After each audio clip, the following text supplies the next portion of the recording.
The night has come.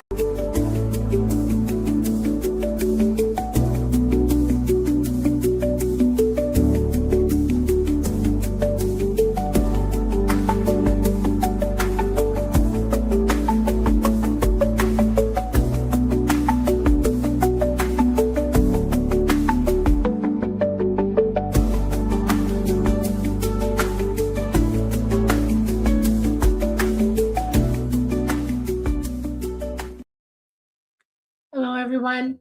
Welcome. This is December the 15th, 2025. Welcome to the Light Gate.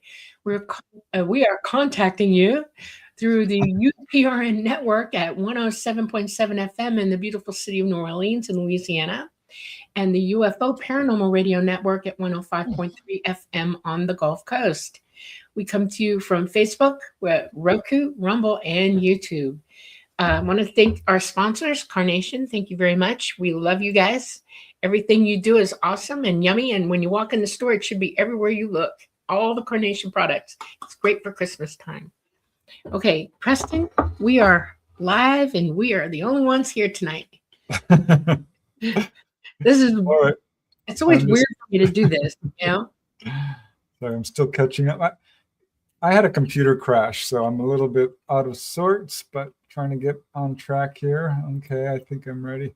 Because you might notice my lighting is a little bit different, my position, but we'll get that all adjusted as time goes on. Let me see. All right, thank you, Dolly. Where's my cursor? Hold on. All right. Okay, I'm good. At least I tried to be. Yeah. Thanks, everyone, for joining us on episode 139 of The Light Gate. Super excited that you could join us tonight. This is a rare Q&A episode. We love doing these. We don't do them very often, but we try to do it at least, once every other month or so?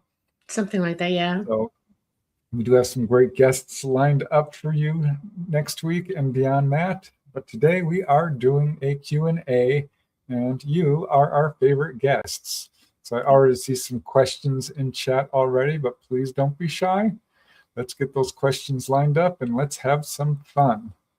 Now, for those of you who might be joining us for the first time, I, of course, am your host, Preston Dennett. I've been researching UFOs since 1986, when I found out my older brother, Mark, saw a UFO. And I've come to believe he was probably taken on board because he found a little implant in his arm not long after that. My sister has had encounters, so there's 6 kids in our family. That's half of us. So I think there's something going on there in terms of generational contact. But after finding out that my brother had contact, I became a UFO researcher. I joined MUFON, became a field investigator for MUFON, started writing articles, wrote about 30 of them before I put out my first book in 1996 called UFO Healings. Since then, I've written over 30 books and working on a couple of others right now. And that's my story in a nutshell. So, Dolly, you want to tell our listeners a little bit about you for those who might not have heard of you? Don't know where they've been if they haven't, but... My name is Dolly Safran. I'm a generational contactee. I've had constant contact my entire life, even from the moment of birth, just about. I have been, my contact when I was younger was sporadic. In other words, I was choppy with it, but I had full-on memories that I knew was happening to me. When I was 14, I was trying to prove to myself that I could remember completely all the time. I have an eidetic memory, and I should have been able to do that, and I had to work at it. And so when I was 14, I finally officially reached the point where I could, and now I'm 24/7 awake. I learned to pilot craft with ET. Took me 4 years. I'm now, I don't want to talk about it too much, but I'm almost 68 now. Woo! And I've been flying since I was 19. I've had many adventures with ET, and I've learned a lot from them. I've learned a lot here too. That's about it. Found Preston, told him my story. It took him 6 years to vet me. He wrote the book, and here we are on the Light Gate. Ta-da! Right. I just fixed our names. You had my name under you, so I fixed that. Thank you, whoever saw. I Wow, that was weird. I know. Okay, probably due to, I think I used your computer while mine was down, so that's why. Oh, yeah, that's right. You did. Okay, yeah. It's a Q&A tonight. Want to say a quick hello to all you folks in chat. We're going to have some fun tonight. We are, of course, doing a book giveaway, but that doesn't start until the top of the hour.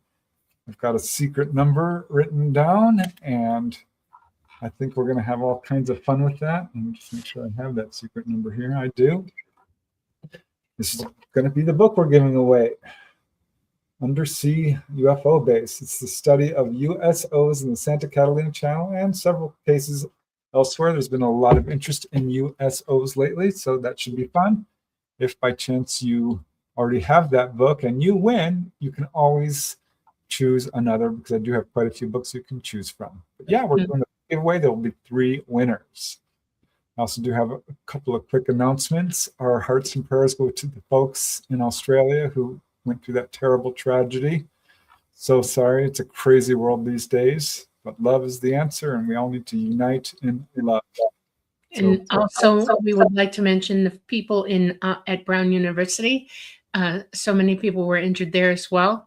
Our hearts are with you also.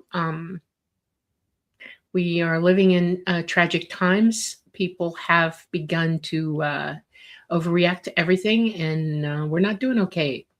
Also would like to say condolences to the Reiner family. That was very tragic as well, and it just seems like everything is happening all at once, and I'm kind of hoping that we could all like join together maybe and send some goodwill out there and some positivity and help calm the situation down. For sure. Yeah. I also have one other quick announcement. I'm still doing translations into all different languages of subtitles and captions on my YouTube channel. Learning how to do this, it's a long learning curve, but I found another thing that people have been requesting me to do, which is create playlists. So I've created about 10 or 15 different playlists to help navigate the episodes on my YouTube channel. I just did one for UFOs in your hometown. I've got 14 episodes of that. But if you're interested in onboard UFO encounters or USOs or humanoids or healing cases, I've got all these different playlists. So that will help you guys to navigate, because I'm got upwards, gosh, I think it's like 400 or 300 videos at this point. So yeah, just a quick announcement there. But let's see who we've got going here in chat.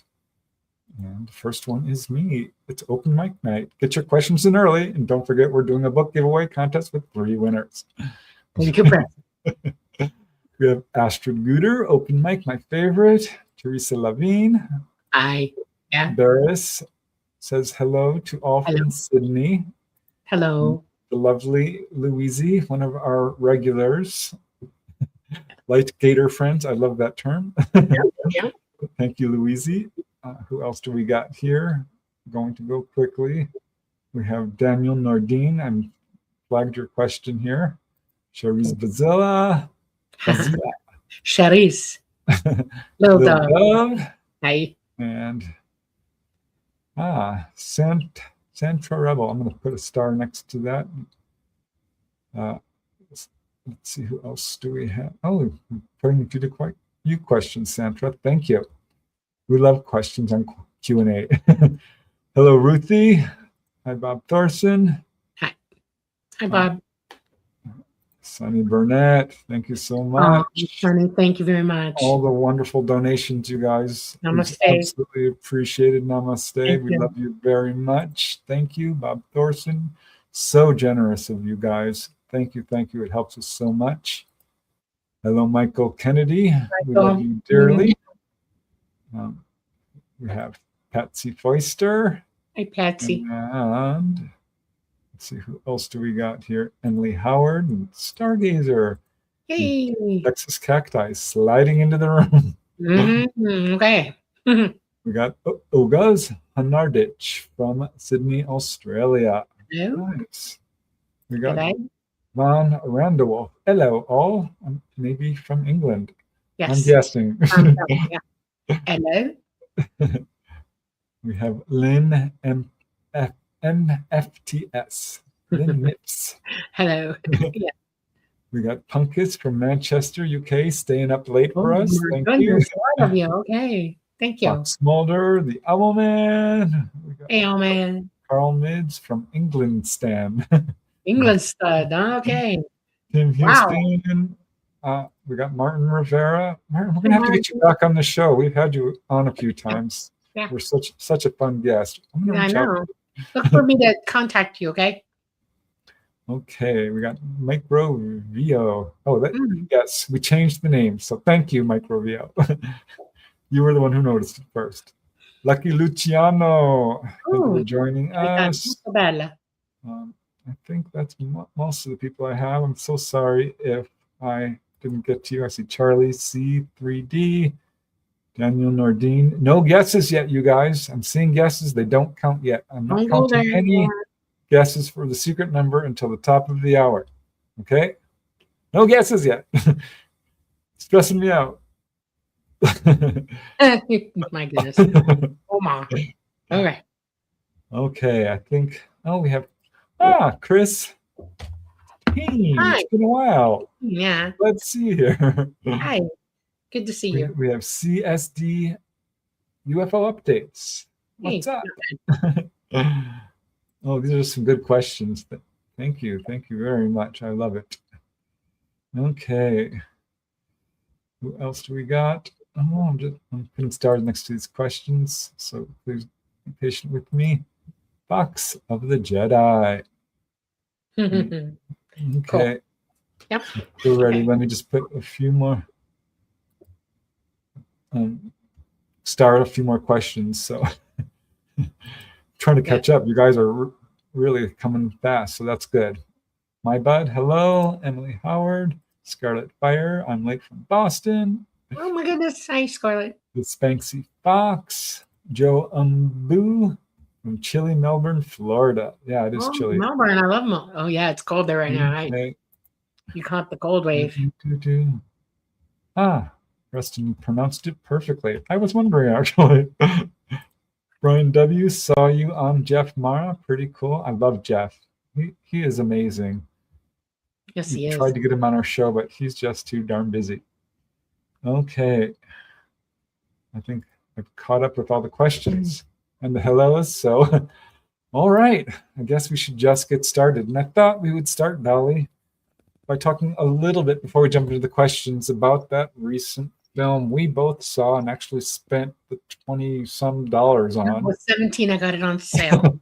Oh, So well, Amazon Prime. I got it. I'm glad you did. The Age of Disclosure, which was sort of billed as being the show that's going to end the UFO cover-up and change everything.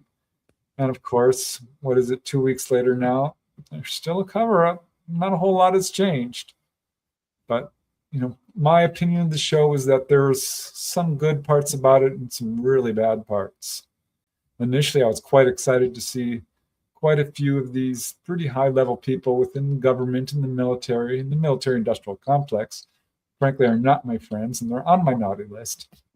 So these are kind of like people who are somewhat towing the party line, should I say. But amazing to see them treating this subject with absolute seriousness. And these are very high-level people with unimpeachable resumes. That, to me, was the good part. This subject is finally being taken seriously. It's being talked about in official circles. But then as I continued, Dolly's probably going to have a little bit of a different opinion than me on this, coming from a contactee angle and also a military insider. I started to hear the term national security threat quite a bit. Started counting it, in fact. And after it got up to like 10 I'm like, oh my gosh, this is getting a little bit fear-based. So that started to really upset me because, as you guys know, I don't think ETs are here to hurt, harm, or take over. Don't think the evidence supports that. I'm not saying people don't have scary encounters, but to call them a threat to our welfare, I think, is a bit of a stretch. So that upset me. And I also felt that the whole narrative was a bit stilted in that, no, they're not really talking about ETs themselves. They're talking kind of in circles. And I think Dolly's probably got a little bit more to say about the fact that, there should have been more focus on the fact that most of what they were talking about wasn't even ET, but was reverse engineered craft. But yeah, well, I don't know. I can't fully recommend it, but it was interesting. So what do you say, Dolly? All right. Well, I'm going to preface this. I'm going to say it as nicely as I can. There's really no way for me to go through this and say what I think about it without telling you the absolute truth about how I feel about it. I'm going to focus on Grush right now. He's a great guy, I'm sure. And he is in a very, very sticky situation that he's in. I'm not sure that all of it is due to his own narrative or his wanting to push forward something. I am fairly decently sure that Mr. Grush was pushed out into doing this, first of all. Second of all, it didn't go well for him when he did. And now he is outside the fence again, not inside. And it's by his own handling of the situation or theirs or a mutual agreement that he would be in the position that he is. The film focused on him like he is an American hero. No, I would not call that heroism in any way, shape, or form. Heroism to me is somebody who has taken the oath and put their lives on the line against all enemies, foreign or domestic. He has not done that. He is an information person, and he is not directly informed. He has no exact direct experience whatsoever, except that would be in a skiff, seeing things secondhand. So let's not make that mistake. Second of all, at no time and nowhere in this film did they at all give you any real documented evidence of anything. They hinted at, they talked around, they threw out, but they did not directly give any evidence whatsoever. They did not give any proof whatsoever. They relied heavily on old documented cases, not new documented cases. And the couple things that they were showing were simply, purely, and I'm not joking around about this, when you're showing gun camera footage of their equipment and they're calling it ET, that riles my guts up pretty bad. At no time and in no place have they shown you real ET footage to my knowledge. I've seen a lot of it, and every time I see them put something out, it is theirs, not ours. There are plenty of people on this planet who can back that up. No kidding. I'm not going to name names tonight, but we've had them on our show, so think about that one. This is a negative narrative to push the heroism of whistleblowers, okay? They have not brought in any real tangible evidence whatsoever. And the congressmen are hog-tied because they can't come out either. We have two that are talking right now that have stated plainly, point blank, that if they were to say anything, their lives would be over. And that's true. So we all know that they're still being suppressed, that this information is still plausible deniability all the way through, and that the narrative is heavily, heavily, heavily documented and pushed into a narrative. That film was, well edited, well planned, well thought out, well narrated, and at no time were there any genuinely stated facts in it, period. I wouldn't watch it. I wouldn't waste my time because it is a fear-mongering narrative, and it is all about the national security problems with them and UFOs. I'm going to tell you something personally from my point of view as the person that I am, the life that I've lived, and the contact that I've had, point blank.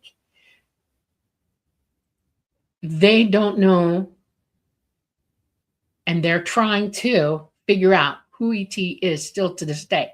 They've back engineered a lot of stuff, and they have a pretty good idea of what they're dealing with, and it's monstrously huge and large, and they don't know how to deal with it either. They're scared to death. They're paranoid as heck. And there are other things that are occurring planet-wide that they can't control either. So their narrative, their control, everything on us is supreme, and it's not going to change. They're going to keep baiting and switching you all the way through all of this until you know for a fact that what some of us have been saying is absolutely true, because the day's coming. It will happen. There will be no turning back after that. And I supremely hope that everybody listens to what we say, does their homework, and figures out how they're going to deal with all of this, because it isn't ET that is our problem. It is them. Period. Mic drop. Yep. I'm telling you.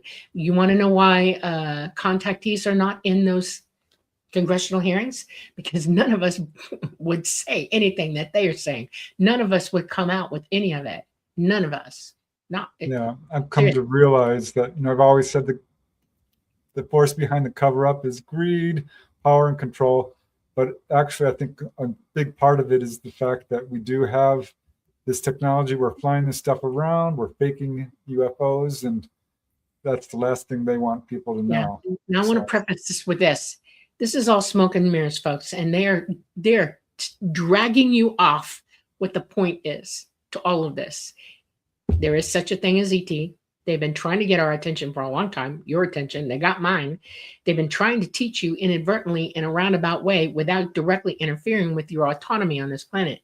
But the three things that I can tell you about ET is they're working very hard, not ET, the other guys, to stop you from using your abilities, from realizing what the truth is, and from exceeding the boundaries of their control over you. Those are the big top three. You need to work on yourselves. You need to heal. You need to use your abilities. You need to become awake and aware and know what the truth really is. And the only way you can do that is to start working on it right now. And while you're too busy listening to all their, you're not paying attention to what you should be doing. That's the point. That's the whole point of this. It's the whole point of why I came out. Is stop watching this show, this dog and pony show that they have. Nothing they say is real. Nothing. None of it. Not at all. Okay, I'm done. We're trying hard to steer the narrative. Yep. Don't look to them for answers. All right, let's get started. You ready, Dolly? We got a lot of questions here. Sure. Okay, we'll start with Sunny Burnett. Thank you again for the very generous donation. We truly appreciate it. Open mic night is a favorite. The question is, how long before the poles flip or the sun burps?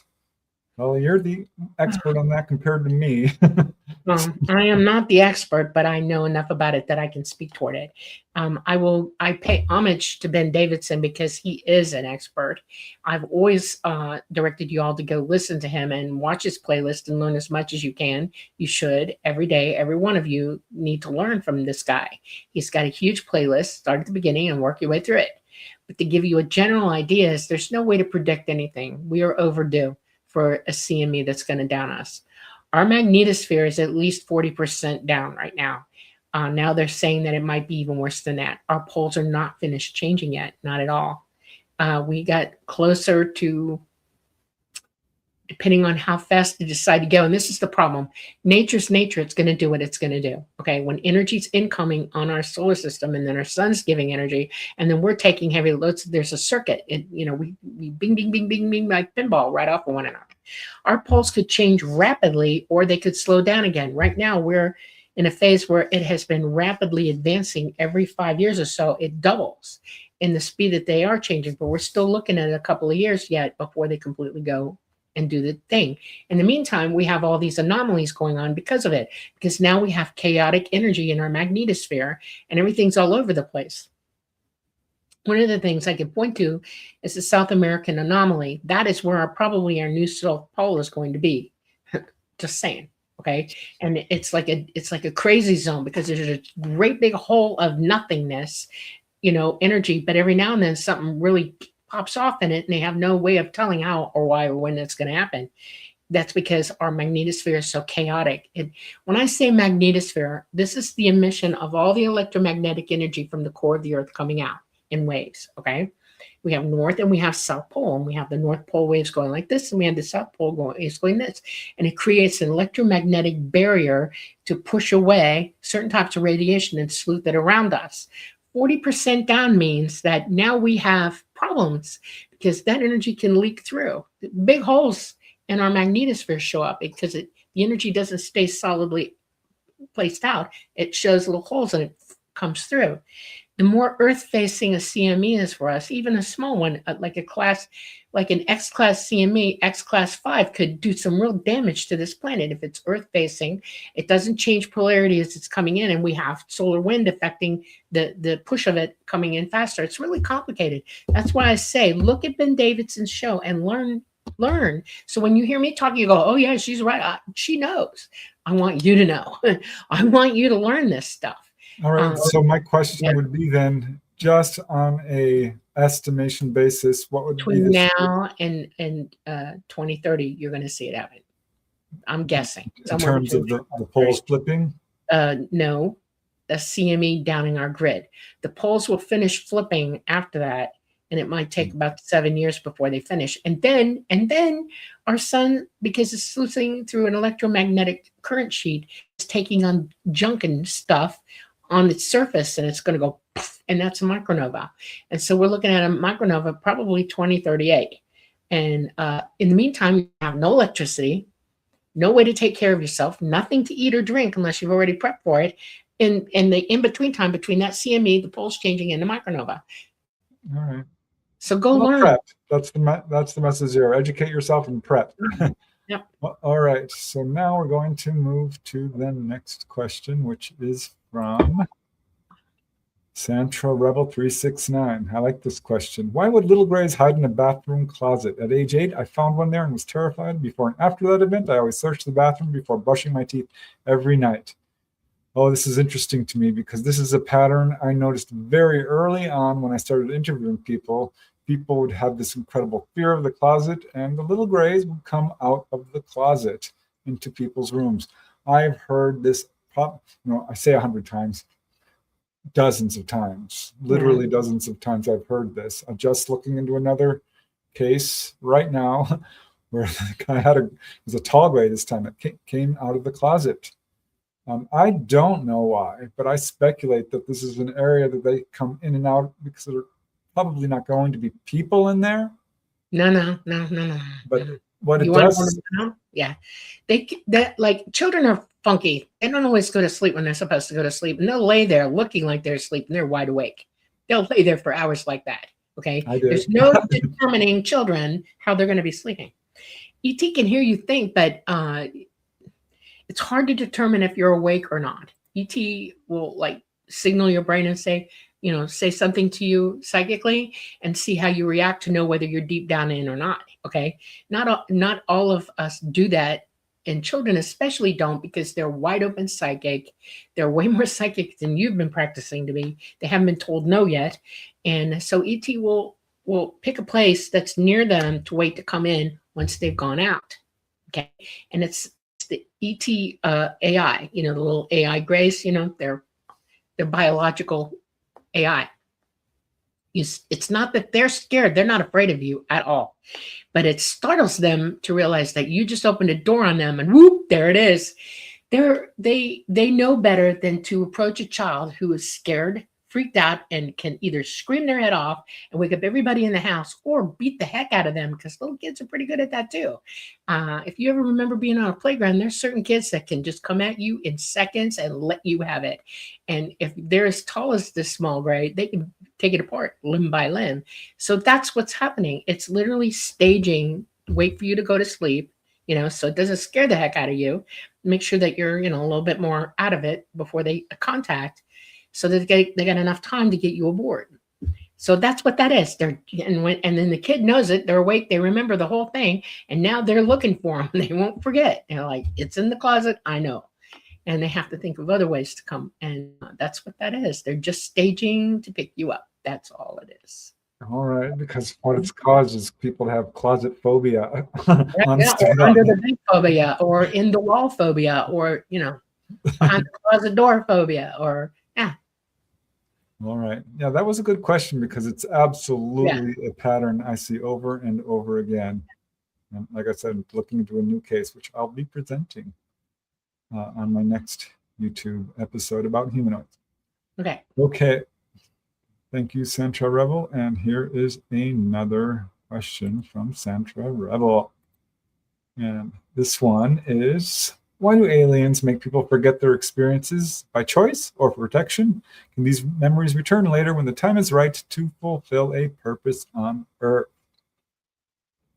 Aliens don't make you do anything. You do it to yourself. Fear is a gatekeeper in your hippocampus. And your hippocampus is the gatekeeper of long-term memory and short-term memory. Okay. You got prefrontal cortex where you're analyzing everything, and then you have your hippocampus. And what happens is that you make the decision whether you're afraid or not in your prefrontal cortex. Okay. And if it's over the top, you might decide that no, no. And you freeze. You literally freeze. You can't do anything. Fight or flight hits you hard and you can't move. You go solidly frozen, and you won't remember after that. You shut your own brain down. The less fear you have, the more you remember. We only do it to ourselves. They have nothing to do with it. There is no quote agenda on their part to manipulate you in any way, shape, or form. It's all up to us how we respond to them and what we remember about them. Us, not them. Okay. Yeah, I think it's a controversial issue, but I agree with Dolly. It took me a long time to come to that. Because I think ETs will facilitate it. If you are an absolute terror, that's not what they're trying to do. Right. They just let you go. They just let you do what you're going to do. That's it. And you want to call it facilitating, yeah. And yes, because I've got several cases where people don't remember, and then at some point they do, and the ETs actually celebrate that they've actually come to awareness of their own encounters. And this is an important step because often it does start with a lot of fear and insomnia and even PTSD and the whole deal, partially because people aren't remembering, and that just causes even more fear. Right. Some people will have a cue or a trigger of some kind. They'll see the cover of the book Communion, and that brings the memories back. They're not erased, they're suppressed, and there's a number of reasons this can be. It can be because of trauma. It can be because you actually chose this, and the ETs facilitated it. It can also be because ETs, Dolly explained this to me once, and I thought, oh, well, that makes even more sense. When they bring you up into the craft and out with this energy beam, there's an interdimensional aspect to that. And it's very much the same difficulty of remembering a dream when you're coming from, quote, the astral dimensions. You know how dreams slip away so easily. But it's also something completely out of your worldview. Right. So that's another factor. There's a number of factors going on here, and it still remains controversial, even among contactees. Yeah. But one of the things Dolly, because she's got such extensive contact, and she's been there when people go dead and can't remember. They fall into the dream state. She's watched it happen. Right. Electromagnetism, like, you get a CD, a floppy. You remember the old floppies? And if they had an electromagnetic thing go over them, like a magnet or whatever, it would deraz the whole thing. It would erase it, right? A compact disc is a little bit different because that information is put on like a laser. Instead of sound, they use light to put that information on. Anything you transmit can be erased electromagnetically. Well, guess what? Your brain is like a digital camera. It has memory, it stores things, it's electric currents going through it and things like that. And if you're in an electromagnetic environment, it's going to play with how your brains are doing things, okay? And going up with them in the beam, that's interdimensional travel. That can mess with your memory right off the bat. It can put you to sleep. It can make you forget things because you're being slightly, jostled around electromagnetically in that field. That's not easy to deal with. I had to learn to overcome how that works on me as well. So yeah, ETs, we're definitely vulnerable to the energies that they use and how they use them. That's why they don't come down hot, they come down cold, or they come up, like they'll drop into the sea, cool off, and they'll come back out because they're too hot and they're too electromagnetically charged and there's too much radiation and we'll mess with our heads and all our stuff and everything like that. It's serious, energy things going on. So I hope that helps. All right. Okay. Yeah, that was a good question. Okay, this one is from Charisse Bazilla. Question for Dolly. Have you ever heard of an ET with camouflage coloring, hooded eyes, cone-like ears on the top of the head, and a slit mouth with suction cup hands and feet. It gave the impression of a cat. Well, not exactly like that, but I've seen feline-looking ETs. Definitely. Maybe this ET was wearing an outfit over their body and it looked weird to you. I don't know. I haven't heard anything quite like that. No. Camouflage coloring, kind of, yes. Hooded eyes, you mean like the eyelids?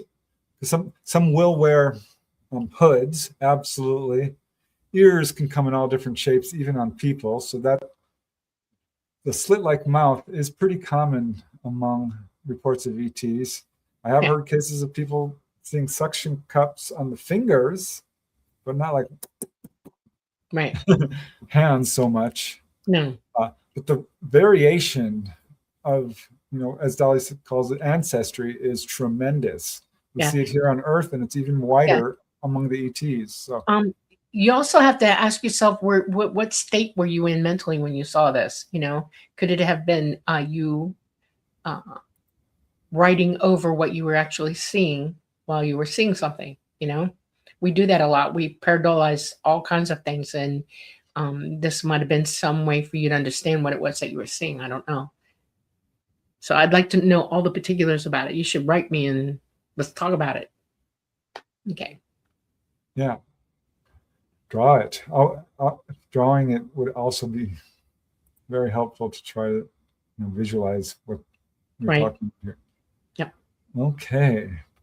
Thank you very much, Charlize. Let's move on to the next question. Oh, goodness. Dolly, we're already almost 40 minutes in. We better get going. Okay. This is from Astrid Guder. How do ETs handle the death of a loved one? What happens to their bodies? Do they have memorial services, or are the dead still around just in light bodies? I love that question, Astrid. I asked Dolly this.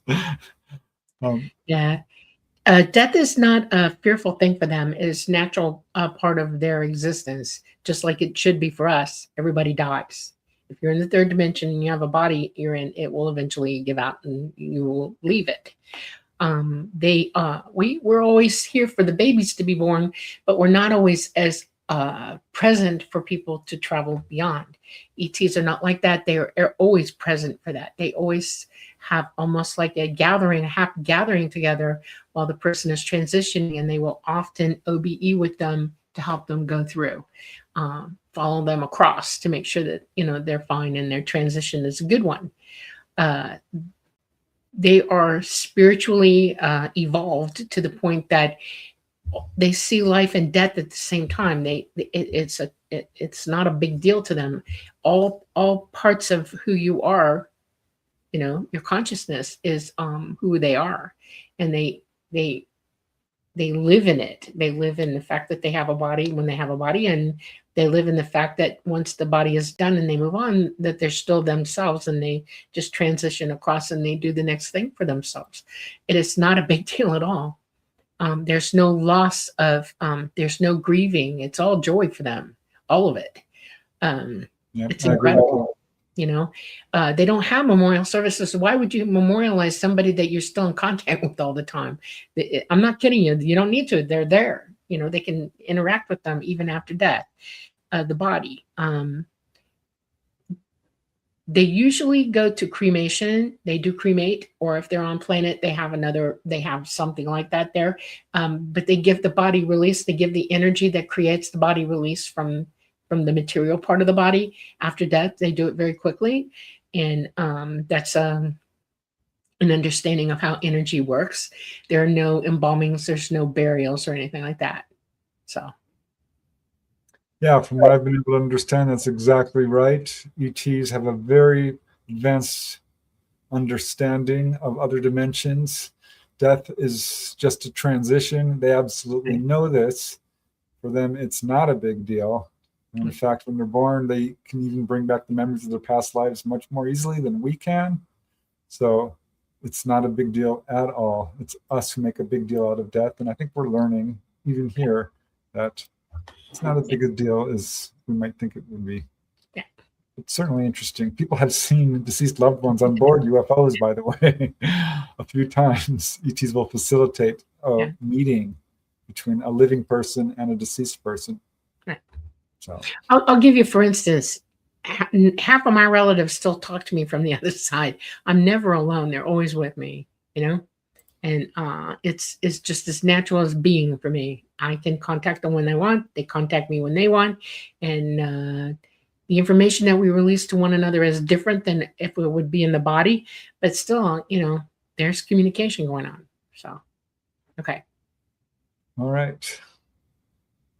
These are good questions, guys. Thank you. And if we haven't gotten to your question, I'm taking them in order. So, all right. Daniel Nordine. Greetings, Preston and Dolly from East Tennessee. Question, Dolly, can you comment on the propulsion method?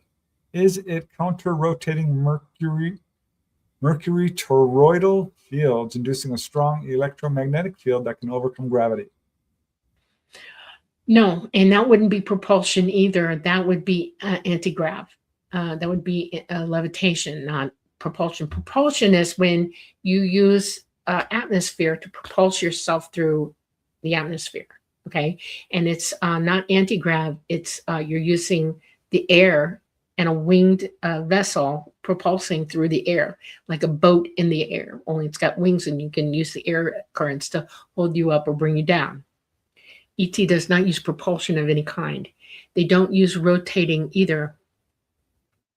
What they do use is a gravitational or graviton energy that they create from very high electrical outputs. And they use a type of nuclear fuel that creates this electrical current that's so high it becomes a graviton wave. And they have little emitters that the wave goes through, and they create a bubble of energy, directed bubble of energy, gravitational wave energy to seal the inside and skin of the craft.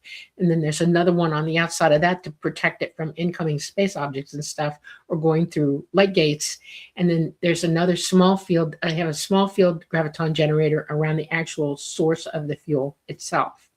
And that's to protect them if it blows. I've never heard of it happening, but every now and then when I hear about a crash, I think, did it happen? I don't know.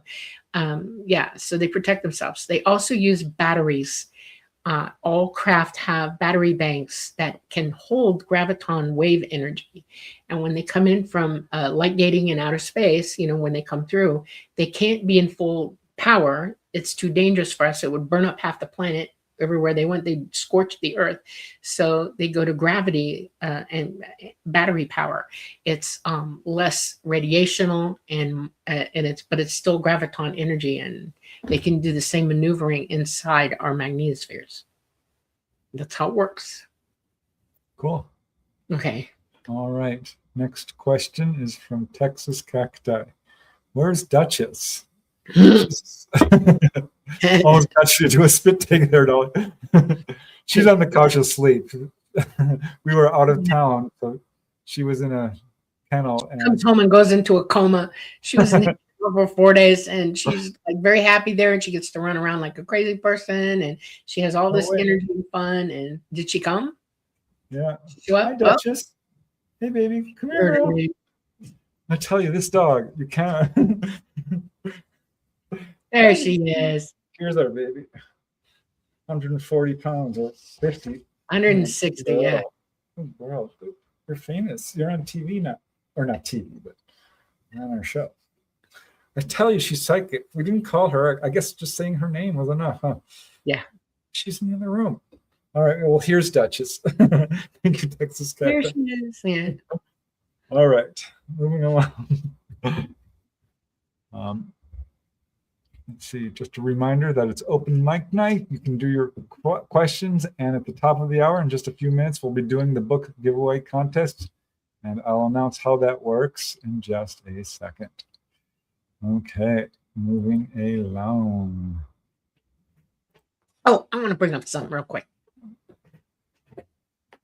No, there's no alien base at Skinwalker Ranch.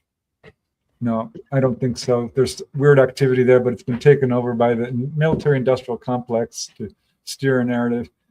I thought the show was kind of interesting in the beginning, but stopped watching it because I just didn't feel like it was fully trustworthy, and some of the folks there, Right. I don't know. I read the book. I watched some of the show. Okay, can I talk about something real quick? Yeah. If I hear one or see one more thing about Three-Eye Alice, I might have a heart attack. I don't like the narrative talking points that they use. They talk about it as if it's doing something. They overwhelm people with this talking that makes them think that things are not normal with it. Wrong. It's perfectly normal.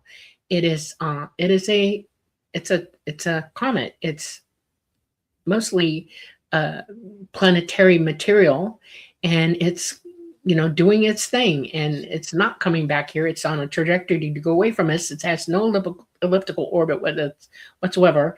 And why they keep using these narratives and saying these things is annoying, because it takes you all away from the absolute truth of what's really going on, minus that stupid comet. It's gone. Let it go. Leave it alone. It's not an alien. It's not coming back for you. Aliens don't travel in conventional space. Please don't give it notice.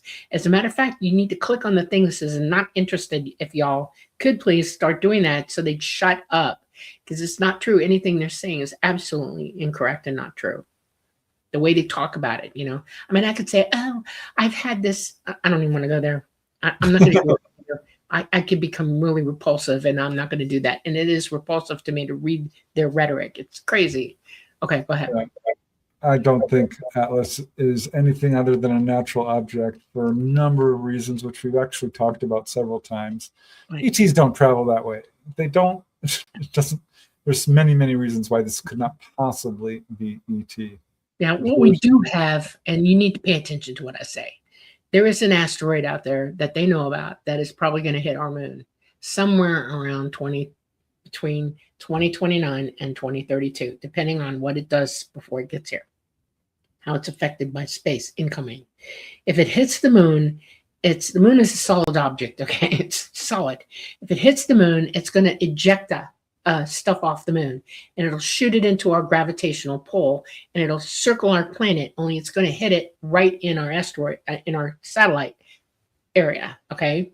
It'll destroy every satellite we have. It's about 7 years away, and they are frantic to stop it. That's why Avi Loeb is talking the way he is. Avi Loeb is a good astrophysicist, apparently, and he wants the contract, pretty much, I'm believing it, to deal with this thing. And so they're creating a narrative to make you think all kinds of things, because it also goes with their stupid false flag. They're going to nuke it. That's what I hear. Okay. Bad choice, but if you don't want to lose every satellite you've got something that's about to hit the moon and it's incoming, and you've been watching it for years, they're pretty much going to come to that conclusion. I guarantee you within the next year or so, you will absolutely know what I know about it. And you can look it up now, though, and try to figure it out. It's very hard to find information. I will tell you, if you know a physicist or an astronomer, who lives near you, if there's a planetarium or whatever, go find you one that's private and not funded, and talk to them about it and say, is there an asteroid that's really going to hit the moon? And you'll get your answer. Okay. Okay. Let's see. Next question is from Emily Howard. Where would a rotating pyramidal UFO be from? Here, probably, right? Yeah. One of our own. Yes. Earlier prototypes, yes. All right. Okay. Yeah, that's my assessment too. Engine stuff. Yep. Michael Schratt is our local expert on reverse engineered and advanced secret ET craft. I'm pretty sure he would say that too. All right. Santra Rebels has another question. Hello from Germany. Thanks for joining us tonight, Santra. Love you too. Question: do parallel lives exist, meaning other versions of yourself living on different timelines? I've looked into this because there's some channelers who talk about this. I don't find the stories persuasive. I think in your own mind you can imagine variations, but as far as another you living in another parallel timeline, I don't have any good evidence to support that really whatsoever. But we are eternal beings. We will have many opportunities to live many different lifetimes in many different ways as many different people and fulfill every imaginable situation, everything we ever want to learn.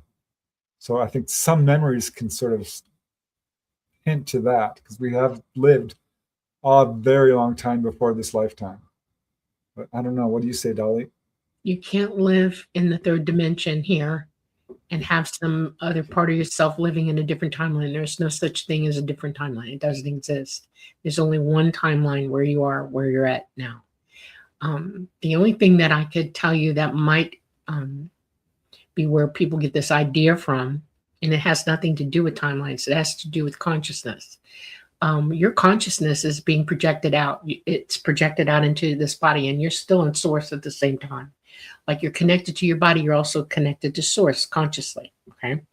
And in source, your consciousness is capable probably of going out into a different place and experiencing something at the same time you're experiencing it here. But it's not your physical body doing it consciously, it's your consciousness doing it from source. And that has nothing to do with timelines. There is no time. There is no, none of that in source. It's a complicated concept. I understand it, but it's really hard for me to explain it to you. It's like this. Consciously, you can think of three things at one time. You can simulcast in your mind and, selectively do three things at one time. And in source, your consciousness is capable of doing that too. It can pay attention to all kinds of things while it's there, even though it's here with you here because you're coming out. It's just one point of how your consciousness operates. But it has, again, nothing to do with timelines, nothing at all. You cannot change or move timelines in this space that you're at. Every choice you make is exactly what it is, and it is. That's the present moment. That's where you're at. Yeah. All right, guess what? It's the top of the hour. It's time to do the book giveaway. There's going to be 3 winners of the book, Undersea UFO Base, which is an in-depth study of USO activity off the Santa Catalina Channel, and it has other USO cases in it. There's a lot of interest in USOs. And for those of you who've watched the show before, we do a little contest where you guess a number between 1 and 1,000. I know that's a lot of numbers, but we got a lot of people watching. This contest is only open to those live viewers. So if you're catching the replay, I'm so sorry. We will announce the winner just before we close the show. And I've got the secret number, so you can now start giving your guesses. A number between 1 and 1,000. One guess only. One guess only. One guess only.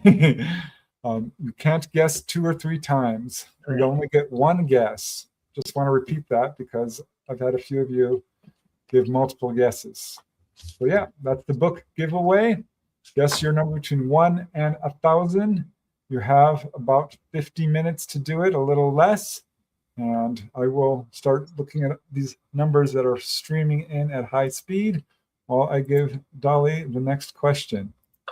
Dolly, why do aliens make crop circles? Charlie C. Third wants to know. And I'm going to be busy right now. It's a really interesting thing. It's a way to leave a physical message in plain view of everybody and everything. And the medium they use, the wheat fields, the crop fields, is incredible. It's undeniable when it happens. And there is a way to tell which one is real and which one isn't because of the way the stems break, whether they're boiling at the breaks or whatever. They know that the energy changes the stem as it bends over. Many of us have been asking question after question after question, and we'll send mental messages to them, or scientists, since the 1950s have been broadcasting all of these things. Will you tell us this? Will you tell us that? Because they do not have direct contact with ET. This is the only way they're going to get information from ET, pretty much. Okay. All these stories about them having something to do with governments and things like that are completely wrong. That is the military industrial complex messing with you. Not. ET won't touch anybody. The only time that I know of where they actually had contact with anybody was when Eisenhower was brought into their contact with them. And there were other world leaders at the same time as it happened to ask them to stop using nuclear, that it was going to destroy us all and it was going to cause problems for us at a certain time when it was apparently going to become critical mass for us, and all these plants all over the planet and all these bombs that we have. We needed to give ourselves a chance to evolve and elevate ourselves so that we could make some really serious critical decisions for ourselves. And nobody listened, and Eisenhower couldn't help it. As a matter of fact, Eisenhower, in his farewell address to him, after his presidency, brought up the military industrial complex and warned everybody, it's already almost out of control. You need to stop it now. We need transparency. We need the truth to come out. And it never happened. And because they were already in that much control. Many crop circles answer scientific questions. Many crop circles answer certain specific astrophysicists. I'll give you one, Carl Sagan. Carl Sagan sent Voyager out, and they had a plate on it, a template. Well, they had a record, and then they had a plate. And on the plate, it showed where we were in the universe, our solar system, third planet from the sun, male and female. And it begged the question, who are you? How to do? This is us. Who are you? And they sent back an answer. They absolutely answered him. I know that Carl Sagan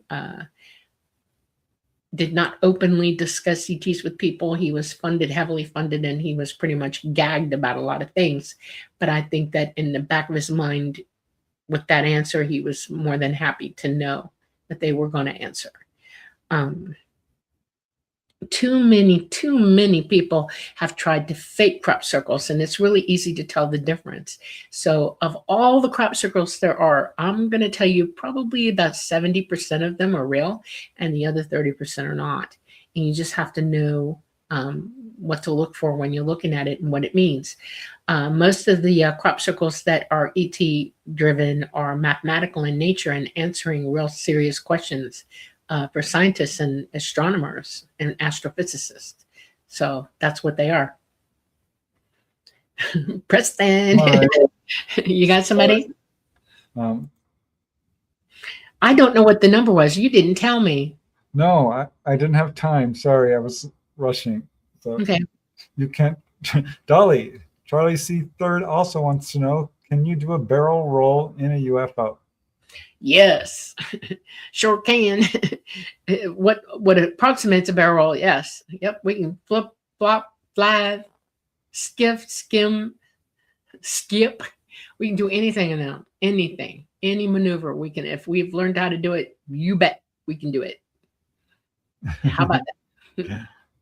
All right. There's nothing we can't do. Nothing. I'm not kidding around. It's almost too much. How do I put this? When I was young, I had to control myself a little bit. I let myself go once and realized that, there's a reason why we have to really, pay attention to what we're doing and stay within the parameters of our training and not go hog wild, because it's too easy to do. And I scared the dog out of somebody one night. I'm pretty sure that the seat in their car was all wet. And it was in Indiana, by the way. And I regretted doing it because I was picking up on what this person was thinking, and I felt terrible, really, really terrible. And I can't tell you more than that because I'm waiting for them to come forward someday, and there are particulars about this particular evening that only that person would know, and I hope they do, And it was back in the 80s when it happened. I'm not going to say what year specifically, but in the 80s. And we can do anything we want. We can dog fight better than the dog fighters here. We can gang up too.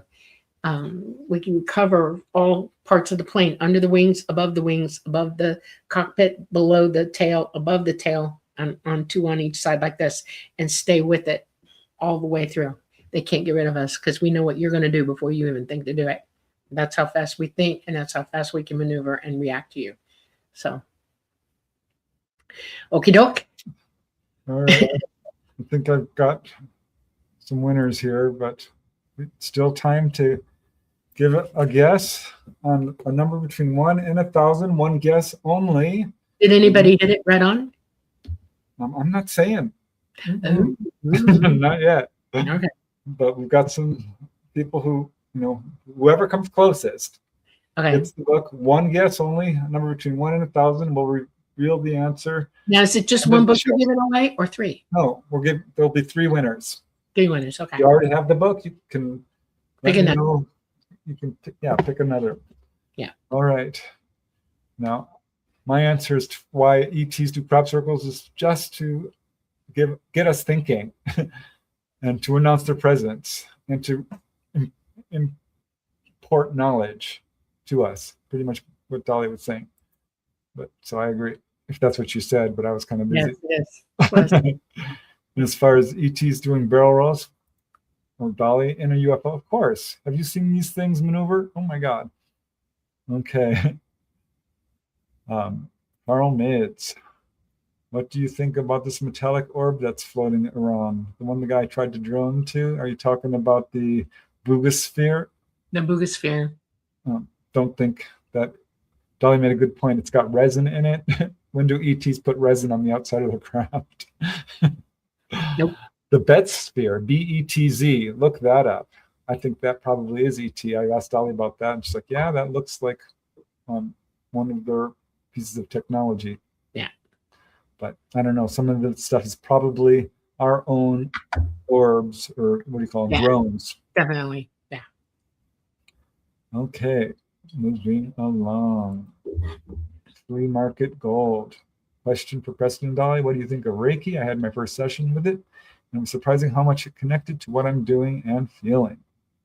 All right. You want to field that one, Dolly? While I take another look at the numbers coming in. Reiki is you using your abilities to manipulate the energy of a person's body to help them heal. My daughter is a Reiki master, and she is really good at it. I've never learned Reiki. I don't really need it to work it because I'm already advanced enough to heal without it. But yeah, it has to do with your energy and psychically working with the energy that you got and drawing energy to it or taking it away, manipulating it so that you heal, to help you facilitate healing. And yeah, it's a real thing. It's like everybody thought acupuncture was a hoax. Okay. No, it actually works with your nervous system. Reiki masters have to spend about 2 or 3 years learning their thing, and they take many tests, and they have to prove that they can do it, before they master it. And it's very cool. Oh, your sound went out. Did you unplug? Because yeah, your sound's out. I'm not sure what's going on. No. All right. Well, while Dolly's working on that, I will say that Reiki is absolutely a real thing. In fact, Barbara Lamb has some contactees who were taught Reiki. Little kids even came home, and their mom asked, "What are you doing?" I said, "Oh, the ETs taught us how to do this." Coming back from an encounter, many people get very interested in hands-on healing, Reiki healing, and this whole deal. So I think there is a connection there. Oh no, Dolly, no. Unmute mic. Your mic is muted, by the way. So, how about now? Can you hear me now? Yeah. Oh, you were there for a second. Now you're gone. So maybe come in and out of StreamYard. I don't know. Check your connections. Freaking me out. Better not be the secret government trying to do something on us. How about now? Yeah. Okay. Keep talking. They're trying to knock me out tonight. They don't want to hear what I have to say. Okay. They don't want you to hear what I have to say. I'm walking a thin line these days. Okay. Real thin. Good. Okay. That's good. All right. Keep your guesses coming if you haven't guessed yet.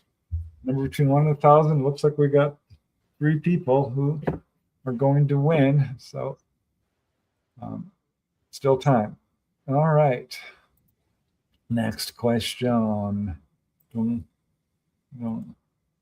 Who are the underground ant people? I just watched something from JP for the first time. Not sure who JP is, but maybe you can let us know, Emily.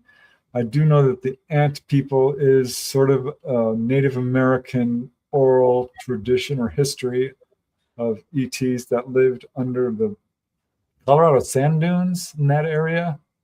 And probably at that time, they were, I don't know.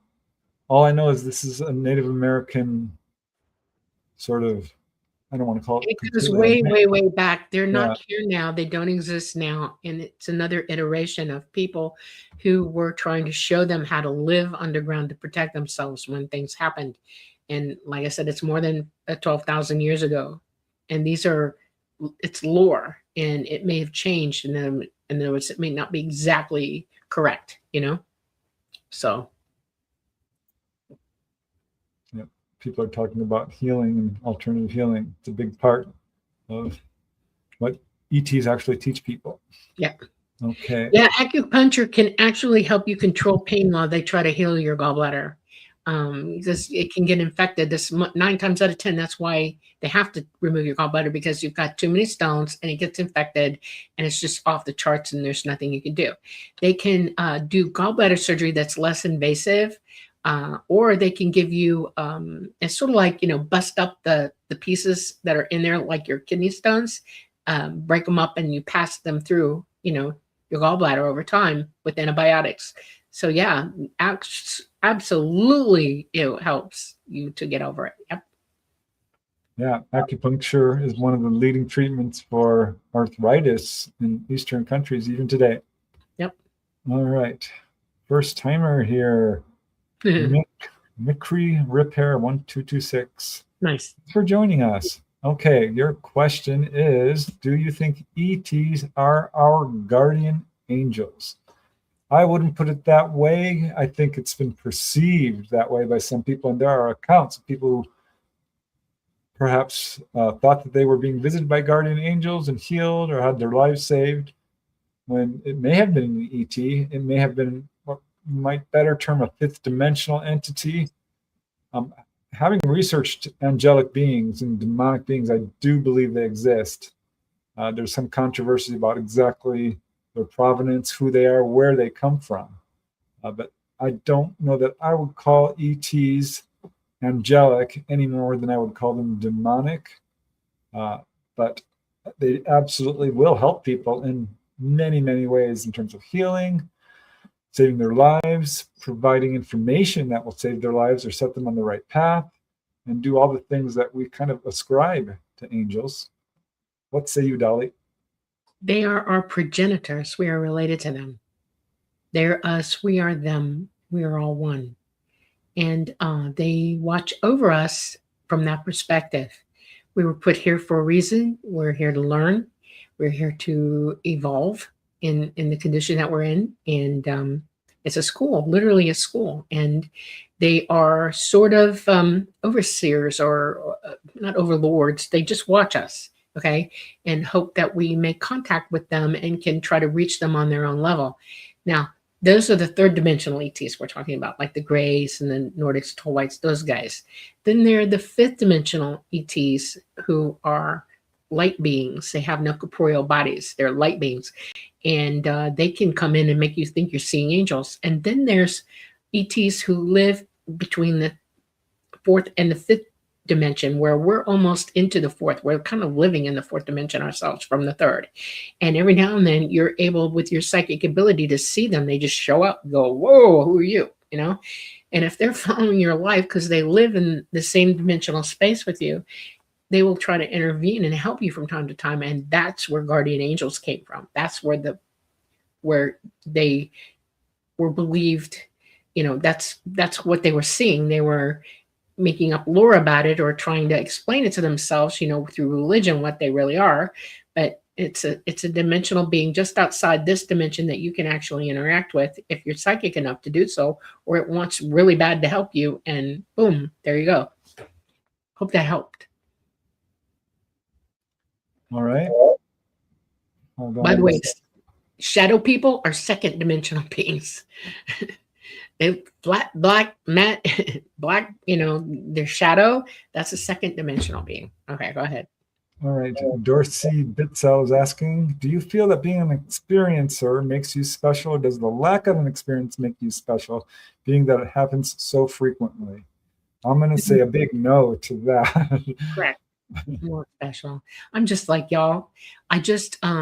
I'm on a different evolutionary timeline than you are. In other words, I'm evolving differently than you right now. My experiences have afforded me to move through to wisdom in certain areas that you're not catching up with me. But that makes me responsible for y'all. Okay. That makes me responsible for my love for humanity. That makes me responsible for my love for my brothers and sisters here. And that means that I'm going to open my mouth and teach you what I know, because it's not fair for me to be operating at this level while you're not catching up with me. This makes me an honest to gosh bona fide teacher for you. And a good teacher will tell you, I'm going to teach you how to teach yourself. I want you to learn everything and own the experience and the knowledge and be able to employ it so that wisdom does happen for you. And so I'm just giving you information that you can use for yourself and you can learn from it for yourself. Don't believe everything I say. Just go learn, listen to what I say, and then prove it right or wrong through your own experience. That's what we're here. This doesn't make me special. It makes me responsible. It makes me, I have to respect the fact that you're here with me, and I respect everybody here. I respect you. That's what love does. It makes me want for you to catch up with me. That's what ET wants of us. They want us to catch up with them. See how that works? Yeah, every single one of us is equal in the eyes of the universe. We're all an integral part of the universe. We all have all the power of the universe within us. Kind of look at people like flowers. Some are blooming right now, some aren't. We are all seeking different experiences. Different levels, that's right. We all have different reasons for coming to Earth, but generally it's to gain wisdom and learn about things. So, no, all that is knowable. Yeah. It's some people's life path to have really extensive contact. Some it's not. It's to have just a little bit of contact. Some are busy doing other things. But ultimately, we are all absolutely connected. And as the ET say over and over again, I am you, you are us, we are one. So no, we're all special, equally special, I think. Yes. My opinion. All right. Charlie C. Third. Charlie C. Third. This is an interesting one. Because when jets fly past the speed of sound or the sound barrier, they have a cone of vapor. Yeah. He's asking, have you seen any leading edge vapor cones when flying a UFO? No, we don't produce that. We are literally flying in a different environment than an airplane or a jet. We don't disturb the air. We go through it. We're already dimensional. Once we lift off the ground, we're already halfway through a dimensional shift. And so there's no air cones. There's no disturbance in the water vapor in the air itself. There's no sonic booms. You won't hear any of that with us. We're not here. We're here and we're not here when we're doing what we do. All right. Okay. Charlie C. Third has another question. And I think this is going to be interesting, Dolly. Why do aliens say not to fear death, but go to great lengths to extend their species a few more generations with human genetic engineering? They don't. They're not doing that. I have no evidence of that. That's disinformation and misinformation. Absolutely, positively no. They're not trying to make themselves live longer. One of the reasons that we don't live as long as we do is because we have viruses here. Way back when we first came here, there weren't hardly any viruses to affect us, and we lived to be 800 years old. I mean, there's stories about it, okay? But we're not so smart about our environment, and we helped cause 90% of our problems where viruses are concerned. And so we are where we are, and we can't really make it out of the hundreds at all. And that's on us, not ET. There's no biological perfect thing that you could do. There's no way to eradicate a virus. Once it gets into the environment, it's here for whatever reason it is. funny thing is every 12,000 years, our Earth goes through a cycle where it kind of eradicates all that stuff and we start over again. We leave and we come back. And so that's, sorry, they don't breed for that. That's misinformation and disinformation. ET live on worlds where there are no viruses and they can live into the thousands, some of them. Not all of them, but some of them. Okay. Yeah, all entities, I think, take steps to increase their lifespan to the ability that they can. And ETs are going to do what they can too, in terms of diet and exercise and keeping fit and choosing the right path. Their environment and using things that will damage their body. Yeah. But no, I have no evidence that they're using human genetics to increase their own lifespan. Yeah. They're upholding our genetics. I think that's one of the reasons people are being taken on board. And they protect their own genetics, certainly. Yeah. But we're all humans. We've all got genetics. Everything, all life has genetics throughout the universe. Right. So I think there's truth in that. Okay, let's see what else we got going on here. Oh no, and I don't think they fear death either. They're okay with it. And I think we should be too, because death is not something to be feared. It's actually a very healing experience. And when you go to the other side, it's the greatest place ever. Yeah. No rush to get there. One of the things that I try to tell people, you need to think this one through, clearly think this one through. Do everything you can every minute of your life to be happy, whole, and enjoy while you're here. Leave nothing no stone unturned, leave no regrets, nothing. So whatever moment you're in, you're at the moment where walking through is not a big deal to you. Be ready, always be ready for that which comes for you, whether you're going to go out of the body and go on or whatever. If you're too busy worried about what death is going to bring you, you're not living your life. Stop. It doesn't matter. We all have a number of days. That's it. One day more is not going to happen. You have to come to that number. And when you do, bloody be ready for it. And that means don't think about it 10,000 ways from heck and back. Don't plan on it. Don't do anything. Live every day to the fullest you can. That way, when it does come, you go, woo, because you're not going to know. You're not going to know. Trust me. It's one of those things where it just happens, and you're,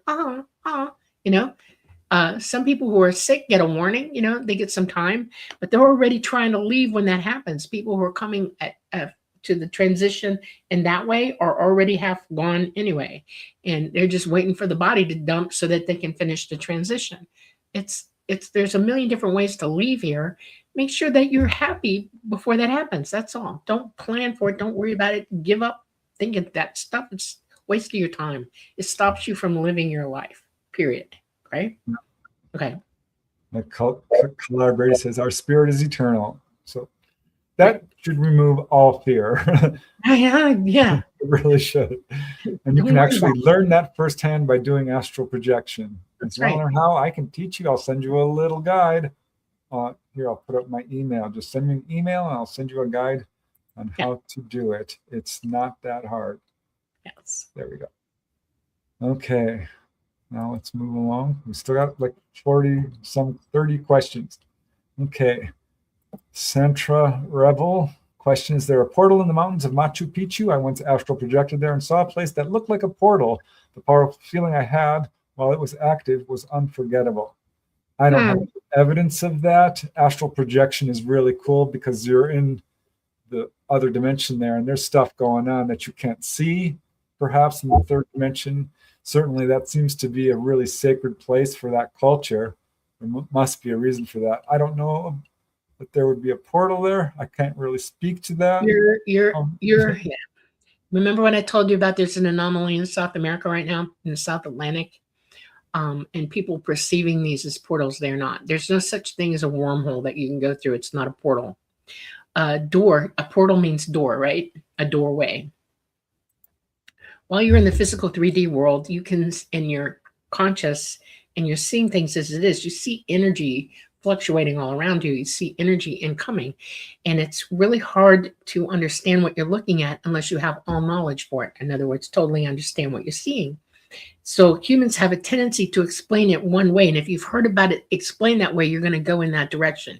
You're going to implant that into your brain, and that becomes a belief for you. It's not pure knowledge. It's not fact. It's just that's what your belief is. I'm telling you, there are no portals, in fact, in this planet that you can physically walk through.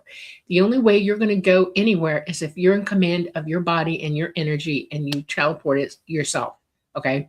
You're capable of that. You're capable of taking yourself out and moving somewhere else. You're capable of OBE. You're capable of, remote viewing. You're capable of a lot of things. You have the energy to do what you need outside this body, and or even take the body with you. Okay. So no portals. What you're looking at is energy incoming from the universe itself, our sun and everything else, and the fact that our magnetosphere is going down and people are seeing and feeling things that are just really, really weird. When we have a CME coming in, y'all need to pay attention to how that feels to you, because it can affect your heart, it can affect your mind, it can affect you physically, it can make you sick as a dog and throw up. It can do all kinds of things to you. And people are so busy doing other things, knowing that we have that energy coming in on us and paying attention to what it's doing to you, that you think all kinds of things that are not true. Don't do that. Learn as much as you can. Pay attention. Do Ben Davidson, do his, playlist. It's fine to have beliefs, but learn to separate beliefs from knowledge. From knowledge, right? Knowledge comes from experience almost exclusively. And so you are capable of everything that you need to do. You're the one who's operating it, nothing else. You're here for a reason. You're here. This is a classroom. You can walk out the door anytime you want to. Or if it's, destined for you to do so, you can OBE, you can do anything. That's you are already living extra dimensionally. You. Okay. The body's just a physical thing that's here. Okay. That's it. All right. Last announcement about the book giveaway. If you haven't put your guess in yet, one number between 1 and 1,000, one guess only. This will be the last announcement. We'll be announcing who won the book shortly. I do have 3 people who looks like they're going to win unless someone gets a better guess. And again, one guess only. So we'll see. Okay. There you go, Rad Thad. We'll see who wins the book. Yeah, we'll find out. Yeah. All right. Charlie C. Third has definitely sucked some questions in, but we're gonna go through these fast, Dolly, because we don't want to run out of time. Some of these are really good questions. But he's asking, what was that theta wave train device you used from your teacher that helped you remember your alien contact experience? It was a biofeedback machine, right? Yeah, and it wasn't theta, it was alpha. And it was me going into alpha that ran the train. The energy of my brain translated to the mechanism that ran the train. It flipped the switch at alpha from my brainwave to the electricity that ran the train. And it didn't make me remember anything. I already remembered. I had a migraine at the time from remembering, and I was trying to figure out how not to have the migraine anymore. I was overwhelmed, and my teacher was trying to do biofeedback, as Preston stated, to get me to calm down and lower the amount of headache that I had, because it was bad. It was crushing me. I mean, I actually walked out of school. I just left and started for home because I was that, from it. So you can get these kinds of devices online. They're still available. I don't know if there's a train one, but absolutely get one. And they do work. They're very cool to play with. Okay. 3 Half Shadows is asking, our planet is too toxic. Do ETs need special training to come to Earth? Well, to do anything they do, they train. So that's on the table already. I mean, I had to have special training just to learn how to fly with them. And I had training how to deal with people here when we're in contact. And I had training for this, that, and the other. And yes, our planet is toxic and I have to live here with y'all. And so I do things that kind of help me protect myself. What about the ETs? Do they? They mostly only send the little ET AI guys, the biological AI. They're the ones that are coming here, not the other ones. The other ones, if you see them on board. Very rarely will one come down, and it's probably a hybrid because they can handle the atmosphere and all that kind of stuff. It's toxic here. And most ETs won't live 5 minutes past stepping on the ground and breathing our air. It will kill them dead. So, yeah. They're also germaphobes. They don't want our germs. They won't come here for that reason. There's no training for that. Germs are germs. So, Yeah, not good. It's really not good. Okay. Can you imagine going to school to come to Earth? That doesn't surprise me. All right. I love this next question from CSD UFO Updates. Do you think ETs have pets? Yes, they have pets. Of course, they have pets. They have animals like we do, and a lot of our animals are the same animals that they have. We're universal through the universe. We're all humanoid. We all have. It's diverse, and most planets can't survive without some sort of form of food to feed the people that live on it. That's the way it works. And yes, they have animals. Doggone do. As a matter of fact, when they come to pick everybody up eventually, they're going to let you take your pets. No cows and no horses, but probably birds, dogs, and cats, maybe an iguana or something like that, Well, I've certainly got many indications. Yeah. Yeah, that ETs do care for animals. There's a lot of reporting on that. Yes, they do. My dog went with me on board. That's, saying a lot. Okay. All right. Now we're going to move to a somewhat controversial aspect, and that is DMT. Mick Repair is asking, will DMT allow me to access ET? And my answer would be, no, I don't recommend it. There's not an experience you can have that you can't do without drugs through meditation. And I think this is my personal assessment. I don't think drugs are a good idea. I think that ultimately what people are doing is hallucinating. And I know there's some real pushback on various kinds of drugs that people are using these days. I'm seeing, quote, mantis beings and all this. I don't recommend it. I think, from what I've been able to research, no, this is not a good tool to use to get ET contact. I would like to give you a physical understanding of the process of what drugs do to you. Quickly, Dolly, because we got a lot of questions. Right. This one's important. This one is absolutely important. I don't want you using that drug for a reason. Okay, no drugs. The cleaner your body is, the better it is. You can't use your abilities or your pineal gland if your physical mind is effed up. Okay, you just can't do it. You can't. Your consciousness is using your brain to operate so that in the body it sees and feels and experiences everything here. That's why you have consciousness and you're indwelling your body. Okay, if you chemically mess this up, you lose the connection to who you are. You lose it, absolutely lose it, and you go inward.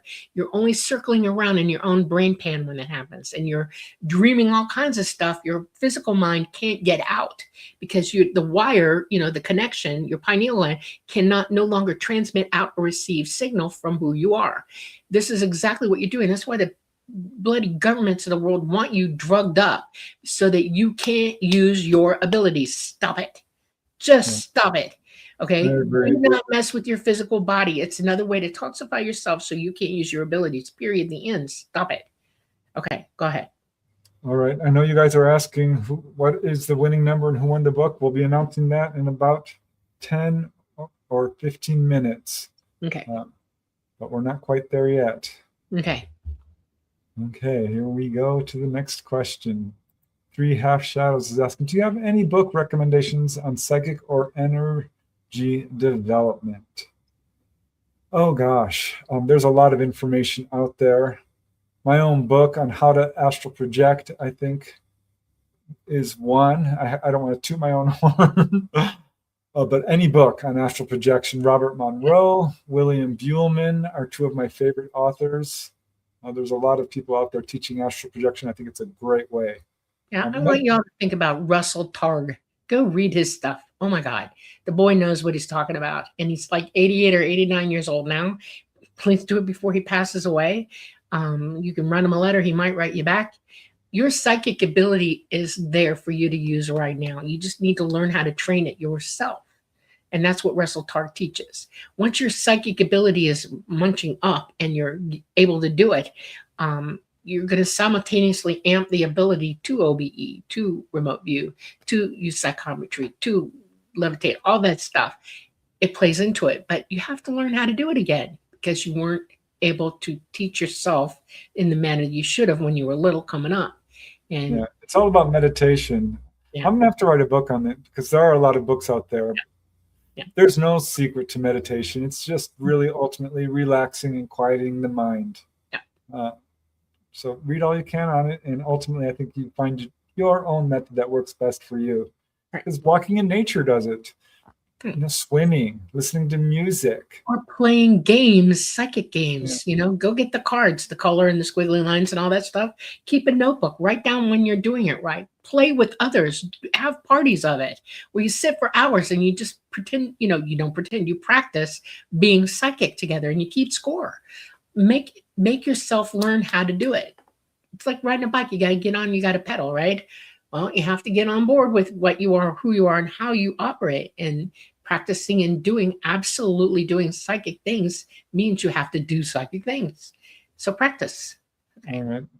We got some great questions. Let's try to get through them all because they're still stacking up. Charlie C. Third, is a UFO a flight hazard, or do they have safeties built in to prevent collisions? I did a whole study of all the UFO literature, and I found maybe a smattering of 5 or 10 cases where UFOs struck an automobile or a plane. And no, they're not a flight hazard, despite what our own governments are putting forth on this, of them flying in our airspace and yada, yada, yada. No, they know when planes are coming miles away. They're not a flight hazard, in my opinion. Don't worry about it.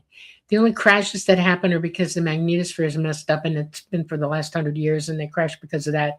And most pilots are really pretty good at not crashing. If it does happen, I mean, how many times have you heard 50 people were killed because a UFO landed on a hospital? Don't worry about it. Right. All right. Love this question from Bob Thorson about UFO windows. They are sometimes shown as small portholes and other times as wide viewing panels. Do you see these windows as fixed design features, or are they reconfigurable within the craft? Yes, they are reconfigurable. They can open up any part of that craft they want to, when they want to, and how they want to. Yep. Yeah, I had that experience, actually. They opened it up for me twice. Once I got to see the Milky Way, as we would think of it. And another time they showed that we were underwater. And they just opened it up, and you don't even see anything. It's like open air. It's amazing. So yeah, they can absolutely turn the entire craft transparent. We wrote about this in Symmetry. One lady saw the craft turn transparent, scared the living daylights out of her. She leapt back, fell on her ass, if I may say. So yeah, they can absolutely do that. That's a good question, because you do see these UFOs with portholes. Yeah. First time it happened to me, I was a young kid, and the floor went out. I saw everything, and I went like that, and I was like, I said, "Don't worry about it, you're not falling. It's okay." It took me a minute. Right. Yeah. Here's a wonderfully cute and humble question from Chris Teen. She says, "I'm not a contactee, nor have I ever seen anything, nor is my family and non-military. Would ET even bother with a nobody quote like me? LOL. And if so, why?" You're not a nobody. Of course they would. Sweetie, they know who you are. They really do. They know who everybody is. If you're born on this planet, they know who you are. Never doubt that for a minute. You are not forgotten. You're not noticed. You are noticed. They know who you are. And the fact that you have an interest in this subject speaks volumes. Right. You're trying to figure it out. It's okay. All right. Yeah, you're probably a contactee, just saying. But I'd have to ask. I have a list of like 20 questions I ask contactees. If you want to determine whether or not you check all the boxes, I literally have a list so you can go through it, and that might help determine if you are a contactee. But like Dolly says, and I've heard this from other contactees, we are all known by them, and we've all had some level of contact. Sometimes, again, it's not our pathway in this lifetime to have direct contact and awareness and onboard experience. Might not be here to do. Yeah. But all right. Charlie C. Third. Do ETs lose their hair from the strong electromagnetic fields inside the craft? Yes. Why do you think the Greys are bald? I'm lucky that I have hair on my head. It's very, very thin. I don't know if you know that it's very, very, very thin. And I'm lucky to have what I have. I take lots of collagen to help me keep it. The more I'm with them, the more it falls out. I have almost no body hair.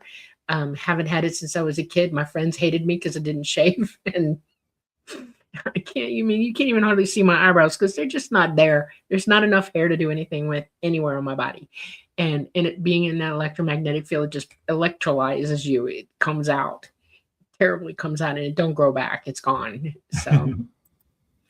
Just so you know, the Anunnaki, you know, those beautiful hair things they got. You know how the Egyptians used to make those wigs that were braided and everything? The Anunnaki wore those too, especially the ones that were working with us the most. They went bald as well. Yep. All right. I like that answer. Okay, we already answered this, Crazy Cat. Do you think 3i Atlas is an alien problem? No, I don't. ETs can travel from other star systems in seconds. They're not going to be ambling along. And no, we're seeing a lot of stuff because we've got this new James Webb telescope, and we're seeing stuff we've never really noticed before. I think that's one of the reasons. And I think there's a disinformation ploy going on with that, honestly. No, I don't think it's ET. Yep. Okay. Christine has another question. What are your thoughts on manifesting with the help of angels and or spirit guides for material things in life and or spiritual help? Okay.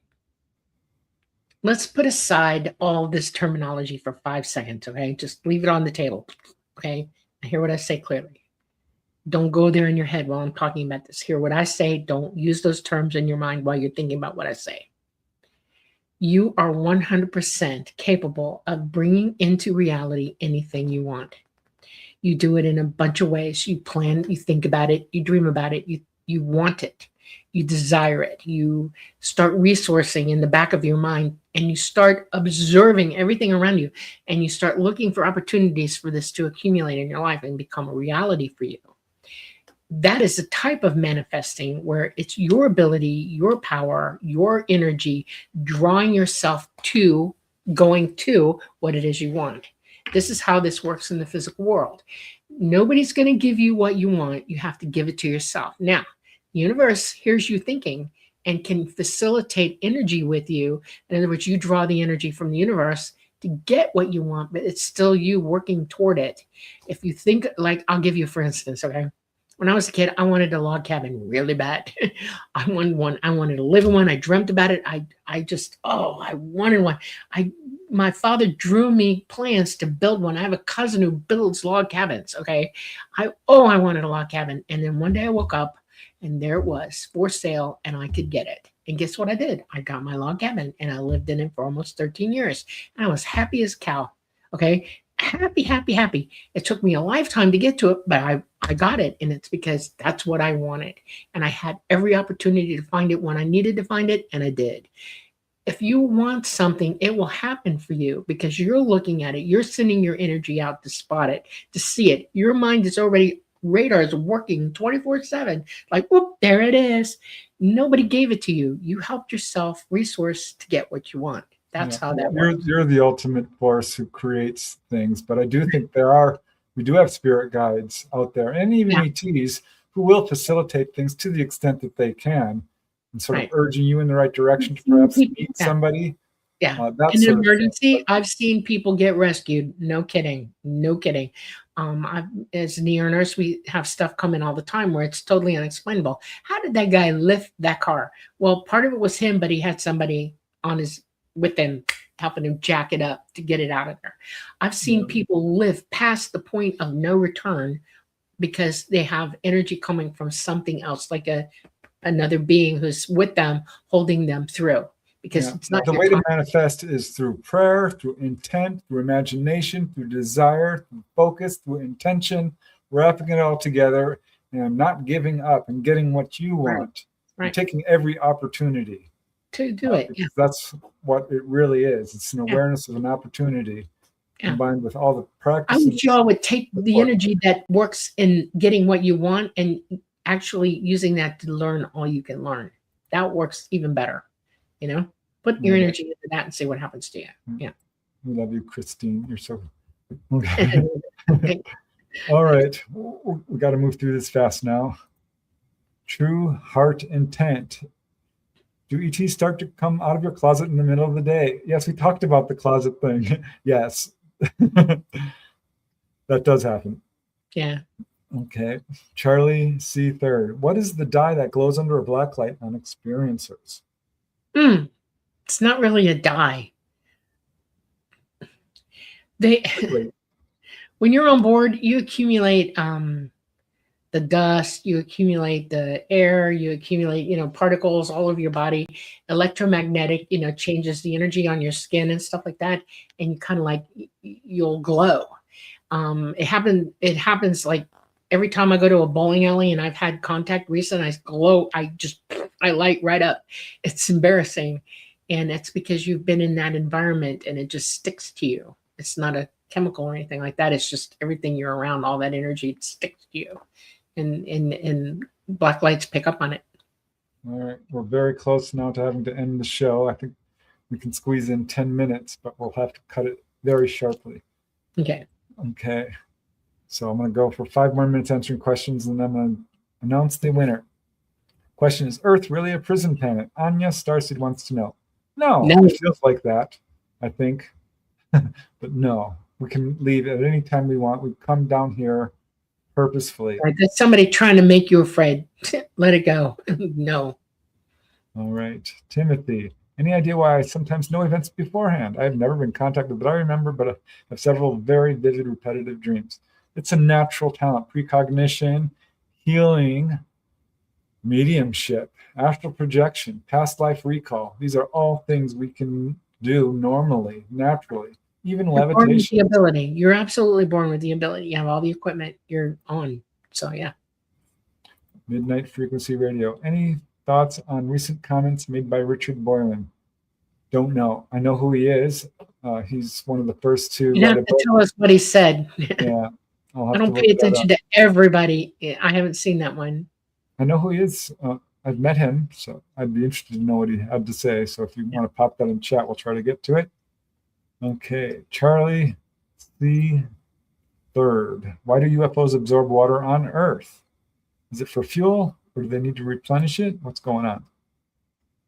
Every single thing needs water to exist, and those craft are biological entities. They are biologically built, and they need water to operate batteries. They need water to operate cooling and heating on board in the systems, and the occupants need to get water to drink, because all ETs have to drink water just like we do.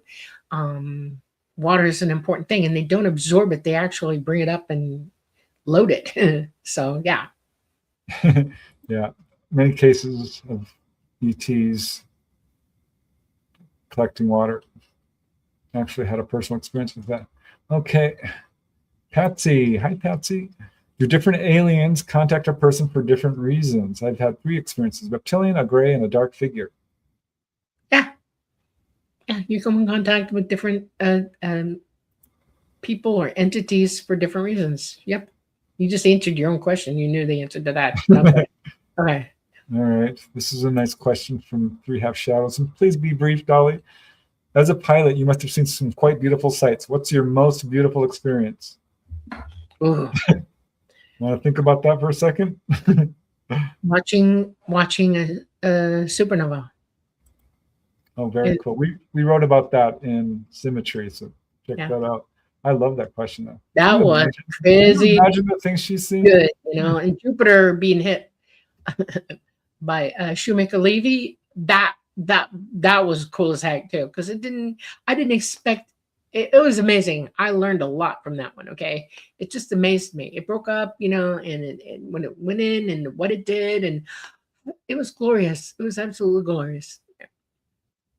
All right, Bob Thorson asks, Preston, in childhood contact or bedroom visitation cases, have experiences or families ever described bedwetting occurring around the time of these events? Asking for a friend. Little laughing emoji. It comes up. It's not a direct correlation there. I think as little kids, sometimes trauma can cause bedwetting, but I wouldn't say that there's a direct correlation there. But yeah, I have heard that. That happened to one of the people in the Rua, Zimbabwe aerial elementary case. Following that experience with the UFO landing, they started bedwetting again. But yeah, look up. It's not an emotional problem. It's a physical problem. Okay, it can become emotional if people don't react to it properly. Look up bedwetting and why it happens. It is an actual physical problem. Your bladder is immature. It hasn't gotten to the size that it should. When you're very upset, you squeeze down and you go to the bathroom no matter what you do. Fear is a big one. And if a kid's got a lot of fear in the middle of the night or he's having bad dreams, they can bedwet because their bladder is immature. And it takes some time for it to grow into its proper size and you gain control over it. Those are the only reasons. Okay? All right. All right. Well, gosh, we're pretty much out of time. Let me see if I can squeeze in one more. Joe asks, is it hard to do astral travel? No, it takes some effort. Really, the only obstacles are fear, laziness, skepticism, And giving up. ignorance. Yeah. If you put the effort forth and you apply the knowledge, it's easy to do. Yes. Okay, I think that I'd love to answer more of these questions, but you need to be able to do this now. There's only a few of them. Like, when is the next CME? We don't really know. We have CMEs almost every week. It just depends on what size they are. That's the problem. That's what are your thoughts on Billy Meyer? I think he's a genuine contactee who's got some issues with his case and has put forth some false information, but ultimately is a genuine contactee.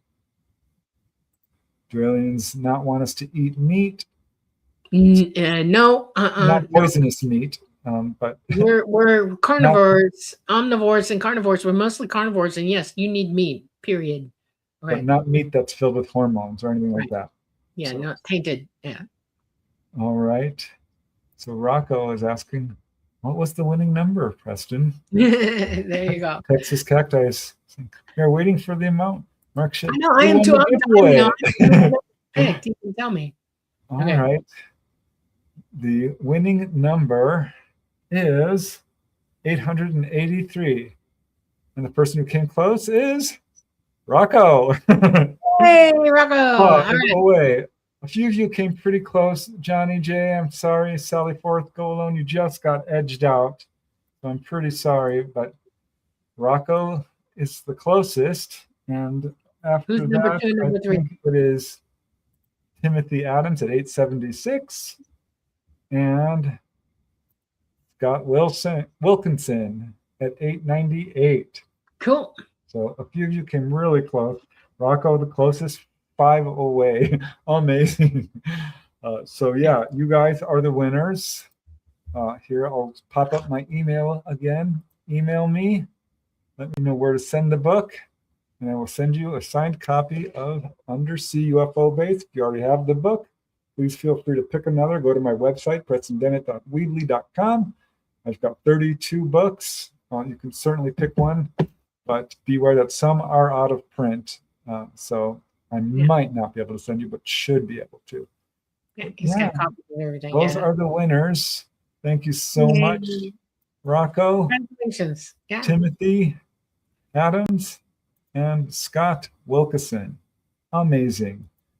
So that's it for tonight. So I guess I'm just going to have to say goodbye at this point. Let's see. Well done, Rocco. 3.5 shadows. We need a 3-hour show. Yeah. You're welcome, Rocco. Moonstone Foxy. Dang, I was the furthest away. Scott Wilkinson. Nice. Yeah, email me. Congratulations, Rocco. Tim Houston says thanks. There you go, Rocco. Congrats, winners. Walking Trees 3, heart. Wonderful show tonight. Congrats to the winners. This was fun. Yeah, it was fun. Thank you, everyone. Really glad you could join us tonight. I want to give a special shout out to you guys who helped donate, because we really couldn't do the show without you. We've said it a million times, but Sonny Burnett, Namaste, Bob Thorson, thank you. Thank you to every single one of you guys, because it's because of you we do this show, and we always have so much fun. We love doing this Q&A. We had a nice big crowd tonight, so thank you. And until next time, we will definitely be doing another Q&A. I also like to tell everyone happy Hanukkah. It's that time of year. and it's in process right now. And we hope everyone has a really wonderful Hanukkah time. All right. Thank you all for watching The Light Gate. We're coming to you live from the beautiful city of New Orleans in Louisiana at the United Public Radio Network at 107.7 FM and the UFO Paranormal Radio Network at 105.3 FM on the Gulf Coast. We are on Facebook, we're on Roku, we are on Rumble, and we are on YouTube. Everybody, please just have a wonderful, wonderful season. I know we're going to see you in 7 days just before Christmas, so that'll be cool. And I might wear a Christmas shirt. I might talk Preston into wearing one. Well, we don't know. I'm wearing reindeer today. I don't know. We got to go, Dolly. We're at the limit. Bye. I know. We love you. Bye, everyone. Bye.